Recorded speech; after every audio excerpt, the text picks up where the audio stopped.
छोड़ दे बात करना। तो सब यदमुल्ला कहे, उसमें तुमको भी कहे यदमुल्ला। अब फाड़ देंगे उन्हें, मिल जाएगा। सारे सारे फाड़ देंगे उन्हें, मिले वो। जी हाँ, प्रणाम, सलाम, सत श्री अकाल। आप देख रहे हैं Bhojpuri news A to Z। तो आज हम बात करने वाले हैं दिनेश लाल यादव उर्फ निरहुआ के बारे में और नवरत्न भाई के बारे में। आखिर क्यों नवरत्न भाई इतना भड़के हुए हैं और दिनेश लाल यादव को गाली दे रहे हैं, तो वीडियो को अंत तक जरूर देखिएगा। हम इसी वीडियो में बात करेंगे। सबसे पहले हम आपको एक वीडियो दिखाते हैं, उस वीडियो को देखिए, फिर उसके बारे में बात करेंगे। देखिए मेरे स्क्रीन पे चल रहा है। छोड़ दे बात करना। तो सब यदमुल्ला कहे, उसमें तुमको भी कहे यदमुल्ला। अब फाड़ देंगे उन्हें, मिल जाएगा। सारे सारे फाड़ देंगे उन्हें, मिले वो। वीडियो आप लोगों ने देख लिया नहीं।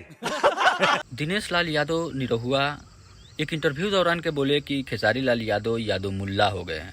जान दे देंगे इसके लिए, क्या बात कर रहे हो आप? इस बात पे नवरत्न भाई हैं, उनसे जब पूछा गया एक इंटरव्यू के दौरान कि दिनेश लाल यादव निरहुआ यादव समाज को यादव मुल्ला बोल रहे हैं, उस पे नवरत्न भाई बोले कि हम तो फाड़ देंगे, यानी दिनेश लाल यादव को फाड़ देंगे, जान से मार देंगे। ऐसे ऐसे वो बात बोले।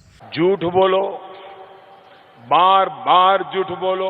और खेसारी लाल यादव भी काफ़ी अच्छा इस पे जवाब दिए। उनका भी वीडियो दिखाएंगे और नवरत्न भाई का वीडियो तो स्टार्टिंग में चला था, आप लोग देख लिए होंगे। दिनेश लाल यादव को क्या यादव समाज को यादव मुल्ला बोलना सही है या गलत है, आप अपना राय कमेंट बॉक्स में ज़रूर लिखें। और ये वीडियो, ये जानकारी अच्छा लगे तो लाइक कमेंट शेयर करना बिल्कुल ना भूलें और भाई को सपोर्ट करें। मिलते हैं अगले दिन अगले वीडियो में, तब तक के लिए जय हिंद, जय भारत।